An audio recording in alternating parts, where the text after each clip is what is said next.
मोदी जी खुद ही 6 भाई और 2 बहन हैं। वो क्या कहेंगे दूसरों को, क्या बताएंगे? मेट्रो पे क्या कर रहे हैं हम, क्या कह रहे हैं, पानी बेच रहे हैं और हम बारी पास है, इंटरव्यू कर रखा है, सब कुछ कर रखा है। इससे ज्यादा और परिवारवाद क्या होगा भाई साहब, ये बताओ ना। वो जय शाह भी और अमित शाह भी बीसीसीआई का फुल फॉर्म नहीं बता पाएंगे। मोदी जी बस वादे करते रहते हैं, वादे के अलावा कुछ नहीं करते, कोई वादा पूरा नहीं करते। ये पब्लिक के चुने हुए नुमाइंदे नहीं है। ये तो बस ये है कि भाई ये ईवीएम के प्रधानमंत्री, ईवीएम के प्रधानमंत्री।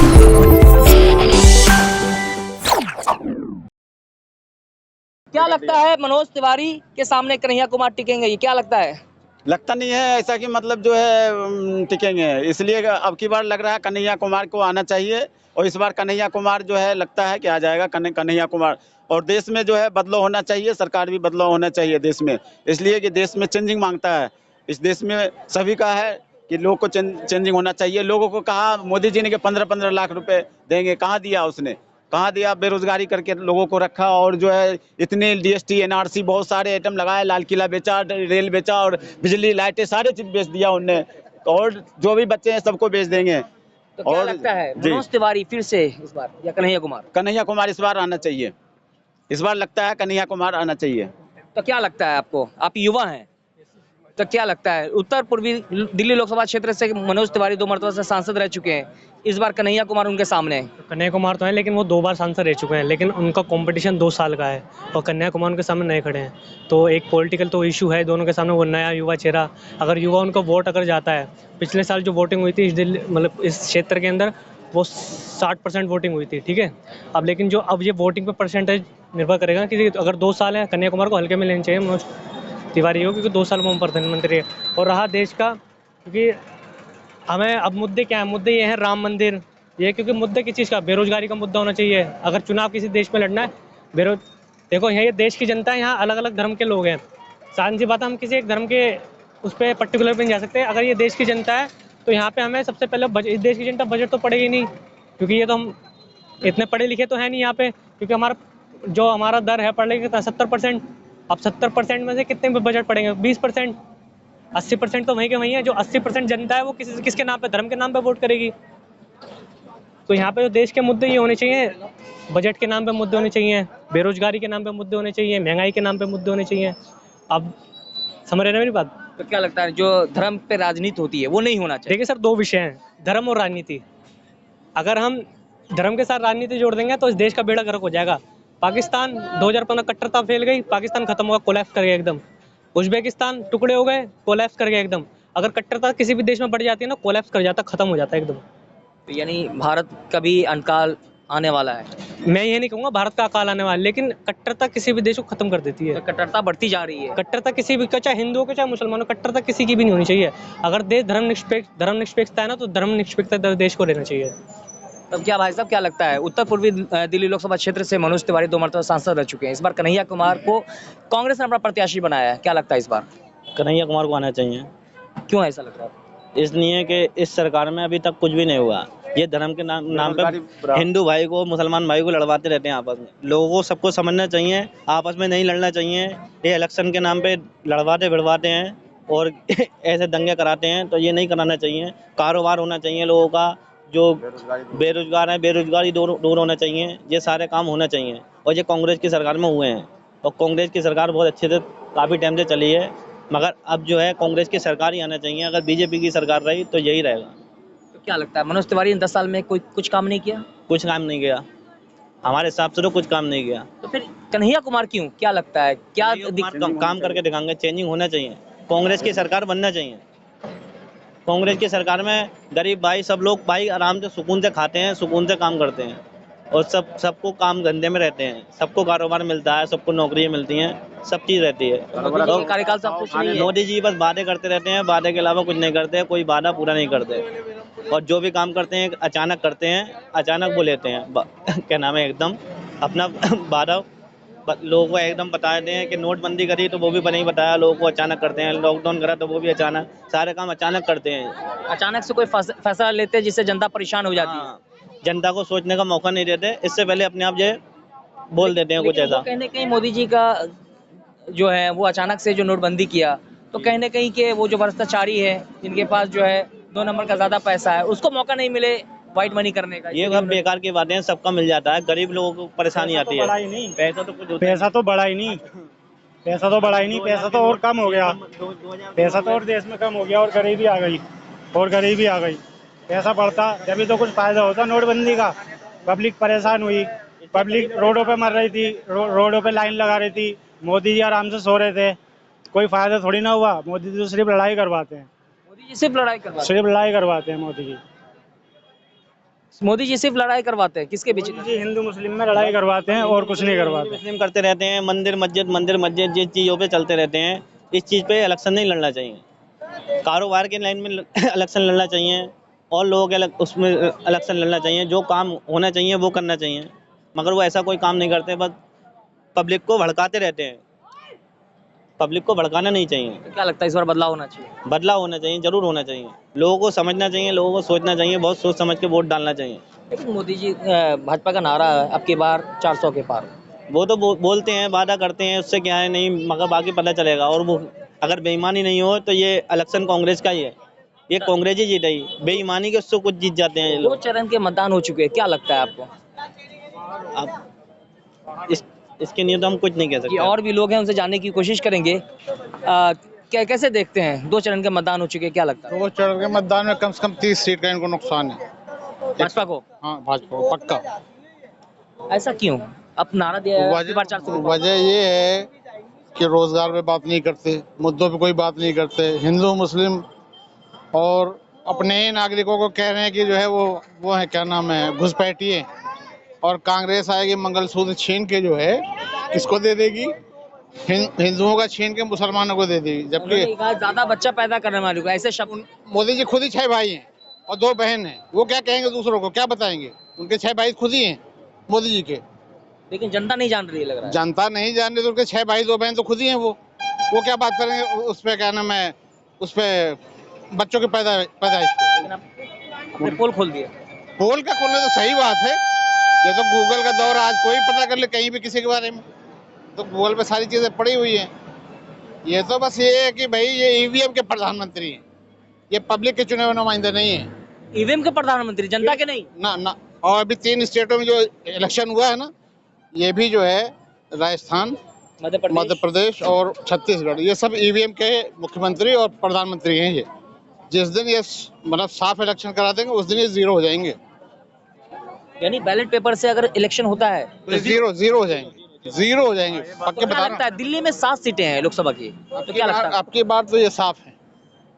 कहाँ से? जो दिल्ली से? दिल्ली से भी जो इनका मेन गढ़ है यूपी, जिसको हिंदुत्व की वो बना के चलते हैं ना, वहाँ से भी इनका सुपड़ा साफ हो रहा है। इसीलिए वो डर के जो है अब जो है हिंदू मुस्लिम और जो है उनको मुसलमानों को क्या बताने लगे? घुसपैठिए। बताओ, अपने नागरिकों को घुसपैठिया बता रहे हैं।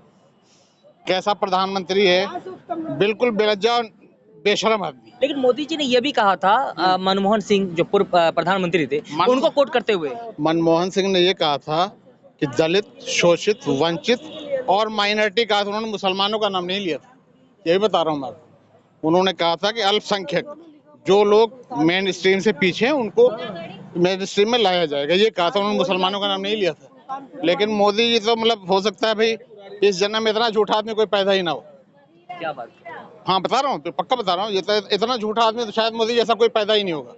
हजारों आदमी मरा होगा तब मोदी पैदा हुआ होगा, झूठा। लेकिन मोदी जी तो साफ कहा है कि मनमोहन सिंह को कोट करते हुए कहा है कि मनमोहन सिंह का बयान तो पड़ा है यूट्यूब पे, 18 साल पुराना, वो तो बता रहे हैं। उन्होंने कहा शोषित, वंचित, दलित और जो पिछड़ी जातियां हैं, उसके बाद माइनॉरिटी के लोगों का। आप कह रहे हैं मनमोहन सिंह ने ऐसा कोई बयान नहीं दिया, लेकिन मोदी जी कह रहे हैं कि उनका कहना है कि देश की संपत्ति पे अगर पहला अधिकार है तो मुसलमानों का है। ये तो झूठ बोल रहे हैं। झूठ बोल रहे हो? कहीं हमने भी ऐसा नहीं सुना। कहीं भी जो है आप निकाल के देख लो, उन्होंने कहा शोषित, वंचित, दलित, उसके साथ माइनॉरिटी के जो लोग पिछड़े हुए हैं। नाम मुसलमान का नहीं लिया था मनमोहन सिंह ने। वो तो बेचारे बोलते ही बहुत गिना चुना थे, बुन तो बोलते थे, वो तो कभी साफ बोल भी नहीं पाते थे। लेकिन विपक्षी नेता कह रहे हैं मोदी जी बुकला गए हार के डर से।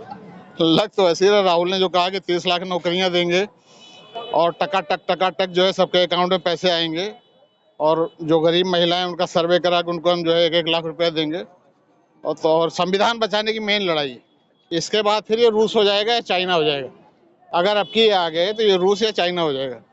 फिर इलेक्शन नहीं होगा, किसी भी हाल में नहीं होगा। उसकी सबसे बड़ी मिसाल मैं आपको अभी जिंदा बता रहा हूँ।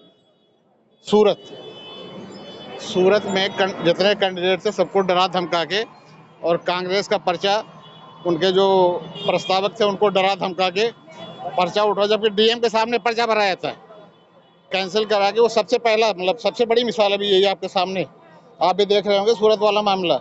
ऐसे ही ये पूरे देश में करने वाले हैं, क्योंकि ये डर गए हैं। काम तो किया नहीं 10 साल। भाई 10 साल आपने डिलीवरी क्या दी, ये तो बताओ ना लोगों को। कह रहे हैं कि ये तो अभी स्टार्टर है, नहीं स्टार्टर है, भी अगली जो है थाली आएगी जब अगला टाइम दोगे। ये तो आपने भी सुना होगा, कहा कि नहीं कहा, उन्होंने कहा है ना। तो मतलब हर जगह झूठ, हर जगह झूठ, नफरत, यही काम। भाई प्रधानमंत्री का ये काम होता है। आप कह रहे हैं कि अगर मोदी जी फिर से आ जाते हैं, यानी कि एनडीए की सरकार बनती है, तो कुछ नहीं बचेगा, लोकतंत्र नहीं बचेगा, संविधान नहीं बचेगा। लेकिन मोदी जी ने खुद कहा है, 10 दिन पहले का बयान है कि अगर भीमराव अंबेडकर भी आ जाए तो कोई संविधान को छेड़छाड़ नहीं कर सकता, बदल नहीं सकता। उसकी सबसे बड़ी मिसाल जो सूरत है, ये क्या किया उन्होंने। लोकतंत्र में इलेक्शन होता है, पब्लिक जनता मालिक होती है, आप जानते ही होंगे, जनता ही मालिक होती है लोकतंत्र में। अगर लोकतंत्र को हम मानते हैं, लोकतांत्रिक प्रणाली में जनता मालिक होती है, और ये चाह रहे हैं कि सब कुछ कुचल के फेंक दें। सूरत तो सबसे बड़ी मिसाल है भाई, इसकी जिंदा मिसाल है। अब ऐसे पूरे देश में करेंगे ये। तो दिल्ली का 7 सीट में आपको क्या लगता है, इंडिया गठबंधन कितना जीतेगी? इंडिया गठबंधन 0 हो जाएगी। जो हालात हैं, काम पे जमीन पे इन्होंने किया नहीं, ग्राउंड पे आप देख ही रहे हो, काम किया इन्होंने कहीं सिवाय नफरत फैलाने के। यानी इंडिया 0 हो जाएगी, इंडिया 0। इंडिया का तो उठान है अब। अच्छा, इस बार बदलाव की लहर है। हाँ बिल्कुल उठान है। और जो बेचारे लड़के जो पढ़ के 10-10 साल से भटक रहे हैं, सब अब की बार जो है ढंग से जो है इनको जो है सबक सिखाएंगे। 10 साल के पढ़े लिखे, क्या लगता है? आप ये बताओ, पर्चा लीक करवा देते हैं, क्या तमाशा है भाई। सरकार जिस बैटरी रिक्शा चला रहे हैं, BA पास बैटरी रिक्शा चला रहे हैं। दिल्ली, उत्तर प्रदेश दिल्ली लोकसभा क्षेत्र से मनोज तिवारी 2 वर्षों से सांसद रह चुके हैं। कन्हैया कुमार को इस बार जो प्रत्याशी बनाया गया, क्या लगता है इस बार? भाई वो तो नचनिया, नाचने गाने वाला पता नहीं कहाँ से आ गया, जो है राजनीति में नजायज अपना ताली वाली बजाए कहीं। भाई जो राजनीति लायक है वही राजनीति करें। भाई इनकी पार्टी में कोई ढंग का आदमी नहीं, ढंग से ग्रेजुएशन वाला भी कोई इनकी पार्टी में नहीं मिलता। मोदी जी का ही पता नहीं कि डिग्री है कि नहीं है, क्या बोलते हैं क्या कहते हैं, वो मुकर भी जाते हैं। अब भीमराव अंबेडकर को कोट करने की क्या जरूरत है भाई, अब तो तुम खुद ही सारा काम कर रहे हो। लेकिन जनता ने उनको 2 बार चुना है, मनोज तिवारी को। जनता ने नहीं, वो तो ईवीएम का खेला है सारा। अच्छा, ईवीएम का खेला है। हाँ। क्या लगता है आपको भी ऐसा? बिल्कुल। हाँ क्या जी, लगता है बदलाव होना चाहिए? ईवीएम की वजह से जीते हैं मोदी जी। तो क्या लगता है बदलाव होना चाहिए 2024 में? 2024 में बदलाव बिल्कुल होएगा। और बदलाव क्यों होएगा मैं बताता हूँ आपको। बदलाव नहीं होएगा, हम पढ़े लिखे, हम मेट्रो पे खड़े हैं बेरोजगार। मेट्रो पे क्या कर रहे हैं हम, क्या कह रहे हैं, पानी बेच रहे हैं। और हम 12वीं पास हैं, इंटर कर रखा है, सब कुछ कर रखा है। और मोदी जी की जगह अमित शाह कहते हैं 12वीं पास जो है वो इंटर में आ जाओ। वो ऐसे बोलते हैं, हमें तो पता। स्लिप ऑफ टंग है, जबान फिसल गई थी। वो तो सबकी फिसलती है। उसको राहुल गांधी को पप्पू बनाते हैं। भाई साहब, बीसीसीआई का फुल फॉर्म बाप बेटे दोनों ने क्या बोले? अध्यक्ष बना रखा है अपने लौंडे को। बीसीसीआई का अध्यक्ष में बाप बेटे दोनों नहीं बता पाएंगे फुल फॉर्म। बीसीसीआई का पूछना हो तो वो जय शाह भी और अमित शाह भी बीसीसीआई का फुल फॉर्म नहीं बता पाएंगे। उनमें भी परिवारवाद है। इससे ज्यादा और परिवारवाद क्या होगा भाई साहब, ये बताओ ना। लेकिन कांग्रेस पे, आरजेडी पे परिवारवाद का। आप ये बताओ, राजनाथ सिंह का बेटा कौन है, धूमिल का बेटा कौन है, वो जो मंत्री बना हुआ है, जो कहता था नहीं वो कह रहा था गोली मारो सालों को, क्या नाम है उसका, अनुराग ठाकुर। हाँ धूमिल का लड़का ही तो है। वो परिवारवाद नहीं है, जय शाह नहीं परिवारवाद है, राजनाथ सिंह का बच्चा परिवारवाद नहीं है। कहाँ है परिवार? वो नजर नहीं आता इनको। तुमने वॉशिंग मशीन नहीं देखी? कैसी वॉशिंग मशीन? वॉशिंग मशीन नहीं देखी आपने? अरे वॉशिंग मशीन है। अजीत पवार क्या था? अजीत पवार पे घोटाले का नहीं था? 70,000 करोड़ है, किस पे नहीं था? यानी जो भाजपा में जाता है वॉशिंग मशीन से धुल के। वॉशिंग मशीन अभी मैं दिखा देता हूँ, अगर मेरे पे वॉशिंग मशीन तो अभी बदल दूंगा मैं। जितने भी भाजपा पे जाते हैं कैंडिडेट या कोई भी, उसको डरा दिया जाता है। अब मुख्यमंत्री केजरीवाल दिल्ली का, यानी कि राजधानी दिल्ली का, वो पूरी दुनिया में चल रहा है। हिंदुस्तान की जो है ना छवि खराब हो रही है इसमें, कि हिंदुस्तान की छवि क्यों खराब हो रही है? इंडिया को देखो ना, 161वां नंबर है हमारे 181 देशों में। हम कहाँ पहुँच गए? हंगर इंडेक्स में सबसे नीचे हमें, चाइना से, नेपाल से, उनसे सबसे नीचे हमें। बताओ, बांग्लादेश से नीचे हैं। क्या हालत हो गई देश की? सही, बिल्कुल है। हालात क्या है देश की, आप ये बताओ ना, क्या हालत है देश की?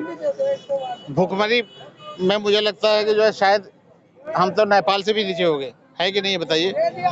आपको क्या लगता है हालात किस तरह के हैं देश के? इनको क्या क्या लगता है लगेगा? बदलाव होना चाहिए? इनको क्या इस बार तो बिल्कुल बदलाव होना चाहिए। अगर देश को बचाना है, संविधान को बचाना है, तब तो बदलाव जरूरी यानी है। देश को बचाना, संविधान को बचाना, बदलाव होना चाहिए। बिल्कुल पक्का। आपको भी ये लगता है? संविधान को बचाना, देश को बचाना। जैसे कि नारा लगा रहे हैं 400 पार, 4 जून 400 पार। अगर 400 सीटें आ गई ना तो संविधान ये खुद बदल देंगे। मोदी जी तो कहा संविधान भीमराव अम्बेडकर भी आएंगे तो संविधान नहीं बदल सकता। भीमराव अम्बेडकर क्या कब्र में से आएंगे? कब्र में से आएंगे क्या? या मरने के बाद कोई आता है? मरने के बाद अगर कोई आता हो तो बताओ। संविधान क्यों? मोदी जी कह रहे हैं संविधान नहीं बदल सकता। मोदी जी बोले 405 सीट आने के बाद हम संविधान बदल देंगे, राज्यसभा में भी लोकसभा में भी ये संविधान बदल देंगे। आप कह रहे हो कि अम्बेडकर क्या बेचारा कब्र में से आएंगे? और उन्होंने संविधान बनाया, उन्होंने सब कुछ बनाया। हिंदुस्तान आज किसके ऊपर चल रहा है? आज हमें जीने की जो है आज़ादी किसने दी? संविधान दे रहा है ना। आज आप पूछ रहे हो हमारे से, हम बता रहे हैं कौन दे रहा है आज़ादी, है ना। हिंदुस्तान को छोड़ दो, श्रीलंका में क्या हुआ? श्रीलंका में इतना बुरा हाल हुआ। श्रीलंका में कितना बुरा हाल हुआ? सरकारों पे जो है ना पत्थरे मारे, सरकार के उसमें पार्लियामेंट में बढ़ गई पब्लिक। ये अब हिंदुस्तान अलग तरीके से चल चुका है। 10 साल बहुत सह चुके झेल हैं। चुके हैं, जनता जो है बदलाव चाह रही है। जनता बदलाव चाह रही है और 10 साल बहुत सह चुके हैं। ऐसे सह चुके हैं 10 साल। रोजगारी नहीं है, महंगाई, सिलेंडर बोलते हैं 500 रुपए का, 15 लाख बोलते हैं, वो नहीं आए। 2 लाख करोड़ नौकरी, वो नहीं आई। कहाँ है? किसको दिख रहा कुछ भी? आपने देखा कि उत्तर पूर्वी दिल्ली लोकसभा क्षेत्र की जनता ने क्या कहा, कन्हैया आप कुमार। देख रहे थे। इन सभी मुद्दे पर आपकी क्या राय है, कृपया कमेंट करके हमें जरूर बताएं। फिर मिलेंगे एक नई अपडेट के साथ, तब तक के लिए नमस्कार, जय हिंद, जय भारत।